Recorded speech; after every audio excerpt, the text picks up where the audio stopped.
ناظرین، آج کی ہماری ویڈیو بنانے کا مقصد کمزور اور سادہ قسم کے مسلمانوں کو ہندوؤں کے اچھے بول کے جھانسے سے بچانا ہے۔ جیسا کہ آج کی ویڈیو میں آپ دیکھیں گے، ایک ہندو آدمی اپنی باتوں کو صحیح ثابت کرنے کی پوری کوشش کر رہا ہے اور ساتھ میں سورہ نساء قرآن کریم کی جو صورت ہے اس کے حوالے سے کہتا ہے کہ اللہ تعالیٰ نے ہمیں بھیجا ہے مسلمانوں کی خدمت کرنے کے لیے، مطلب ان کو مارنے اور ذلیل کرنے کے لیے، رسوا کرنے کے لیے، اور اب ہم اللہ کی طرف سے بھیجے ہوئے ہیں، نعوذ باللہ من ذالک۔ تو ناظرین، آئیے اس کی یہ ویڈیو دیکھیے اور اس بارے میں پھر آپ سنیں گے ڈاکٹر ذاکر نائک صاحب سے، وہ مدلل باتیں بتائیں گے۔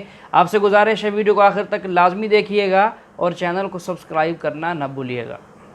پتہ نہیں کوئی وہاں تک بات پہنچاتے ہوں گے نہیں پہنچاتے ہوں گے، میں پوری کوشش کرتا ہوں کہ اس اسپیچز کے مادھیم سے کچھ پہنچ جائے۔ اس قرآن میں جو لکھا ہوا نا کہ 1,24,000 پیغمبر آئیں گے سمے پر، جب تک یہ کائنات رہے گی ان کے حساب سے، تو ان کی بات ہی سچ مان لیتے ہیں۔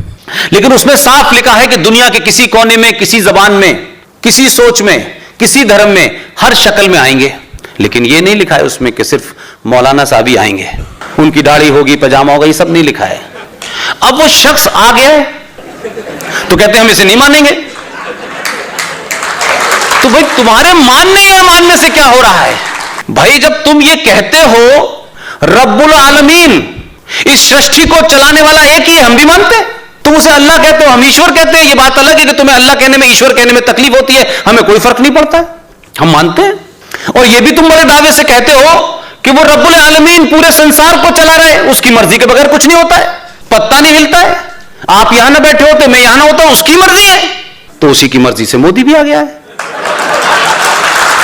اور مودی جب اس کی مرضی سے آیا ہے اور تم مانتے ہو کہ وہ رب العالمین ہے، وہ جو بھی کچھ سنسار میں کر رہا ہے وہ کچھ سوچ کے کر رہا ہے، تمہیں پوری دنیا میں ذلیل و خوار ہونا پڑ رہا ہے، تمہیں پوری اس دنیا کے اندر بدنام ہونا پڑ رہا ہے، تو تمہاری حرکتیں ذمہ دار ہوں گی، اس لیے اللہ تمہیں سزا دے رہا ہے۔ اور سورہ نساء میں فرمایا ہے، قرآن مجید کی ایک سورہ نساء ہے، اس میں فرمایا گیا ہے صاف صاف۔ اب جب میں یہ بولتا ہوں تو لوگ کہتے ہیں پشپن صاحب کو قرآن پہ بولنے کا کیا حق ہے؟ میں نے کہا اللہ میاں نے قرآن شریف لکھنے کے بعد جب نیچے اتاری تھی تو اس میں یہ نہیں لکھا تھا کہ اسے مسلمان ہی پڑھیں گے، اس میں لکھا ہے کہ جس کا مسلط ایمان ہوگا، یعنی جو کمپلیٹ ایمان والا ہوگا وہی مسلمان ہوگا۔ تو وہ میرا بھی ہو سکتا ہے، آپ کا بھی ہو سکتا ہے، کوئی ایسا تو نہیں کہ جناردن مشرا کا نہیں ہو سکتا، ان کا بھی ہو سکتا ہے، بشرطے کہ مسلط ایمان ہو۔ تو بھائی جب مسلط ایمان ہے تو سورہ نساء میں کیا لکھا ہوا ہے؟ سورہ نساء یہ کہتی ہے اور سورہ یاسین یہ کہتی ہے کہ اللہ اپنے فالوور سے، ان لوگوں سے جو اس کے فالوور ہیں، ان سے کہتا ہے کہ میں نے دنیا کی ہر بہترین چیز تمہارے لیے دی ہے، پیڑ پودے، زمین، سورج، چاند، سب کچھ میں نے تمہیں دیا ہے، تمہیں زندگی کیسے جینی ہے یہ بھی میں نے بتایا ہے۔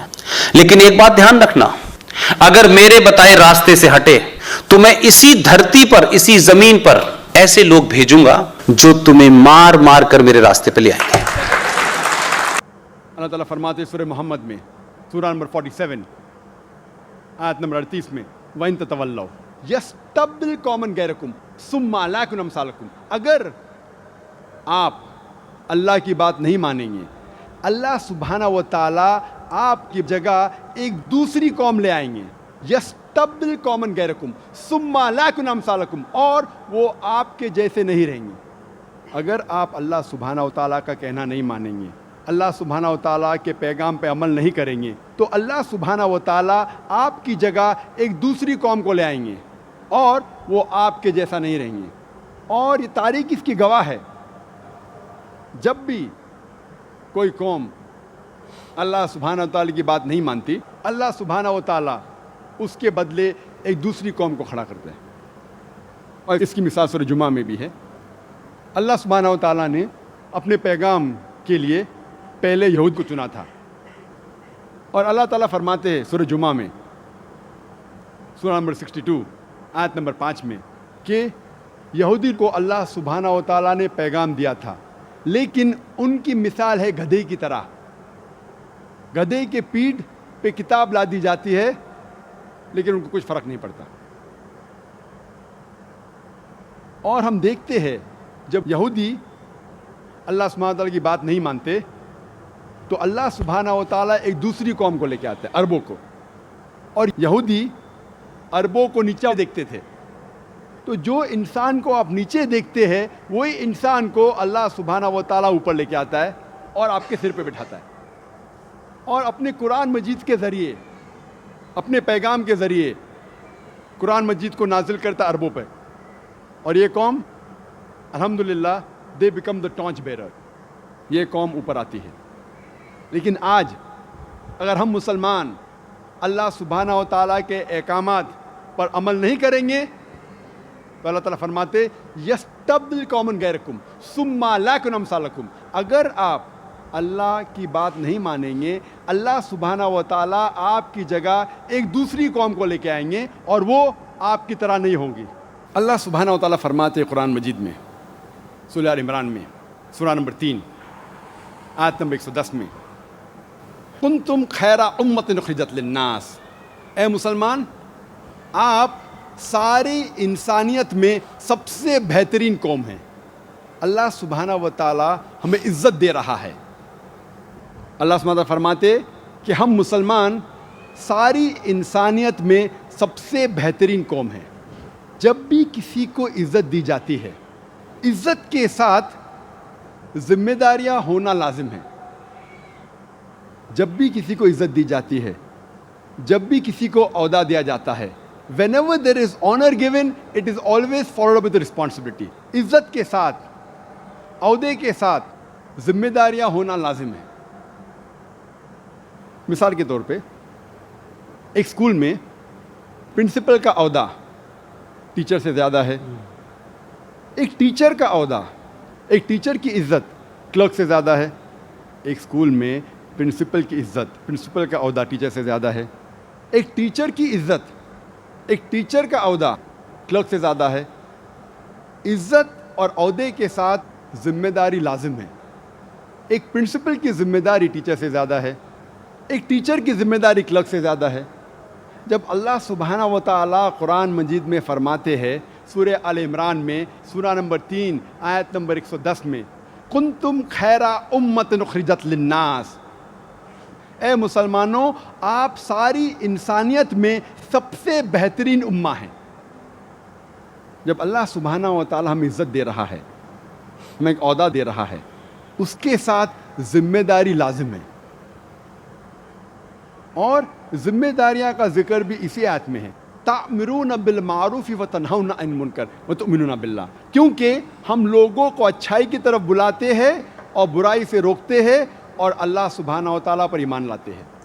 جی ہاں ناظرین، جیسا کہ آپ سن رہے ہیں تو خیر امت ایک عہدہ ہے، اور خیر امت کا جو عہدہ لقب اللہ تعالیٰ نے مسلمانوں کو دیا ہے وہ ایک ذمہ داری پر مبنی ہے، اور وہ ذمہ داری جیسا کہ ڈاکٹر صاحب آپ فرما رہے ہیں، آپ سن رہے ہیں کہ نیکی کا حکم کرنا اور برائی سے منع کرنا یہ خیر امت کے ذمہ کام ہے، جبکہ ہندو لوگ خیر امت میں داخل نہیں ہیں، کیونکہ نہ وہ خیر والے کام کرتے ہیں، بھلائی کے کام کرتے ہیں، نہ دوسروں کو برائیوں سے روکتے ہیں۔ ان کے اندر تو بجائے اس کے کہ نیکی کا کام ہو، شر سے بچنا ہو، وہ لوگ تو شر کو، فساد کو پھیلاتے ہیں، جیسا کہ آئے دن آپ ہمارے چینل پر بھی نئی نئی ویڈیوز دیکھ رہے ہیں، ہم اپلوڈ کرتے ہیں کہ لوگ کیا کر رہے ہیں، مسلمانوں کا قتل عام کر رہے ہیں۔ کون لوگ قتل عام کر رہے ہیں؟ صاحب کا ویڈیو میں بھی آپ نے دیکھا ہوگا، قتل کرنے والے ہندو لوگ ہیں، مسلم کو گرفتار کرتے ہیں، قتل کر دیتے ہیں، کبھی ٹرین کے اندر قتل کر دیتے ہیں۔ تو یہ فساد اور یہ معاشرے کے اندر بربادی کرنے والے یہ لوگ کون ہیں جی؟ ہندو ہیں، مسلم نہیں ہیں۔ تو چلے سنتے ہیں آگے ڈاکٹر صاحب کیا کہتے ہیں۔ اللہ سبحانہ و تعالیٰ ہمیں خیرہ امہ کہہ رہا ہے کیونکہ ہم لوگوں کو اچھائی کی طرف بلاتے ہیں اور برائی سے روکتے ہیں۔ اگر ہم لوگوں کو اچھائی کی طرف نہیں بلائیں گے اور برائی سے نہیں روکیں گے تو ہم خیرہ امہ کہلانے کے لائق نہیں ہیں، ہم مسلمان کہلانے کے لائق نہیں ہیں۔ اگر ہم خیرہ امہ ہے، اگر ہم مسلمان ہیں تو ہمارے پہ فرض ہے کہ ہم لوگوں کو اچھائی کی طرف بلائیں اور برائی سے روکیں۔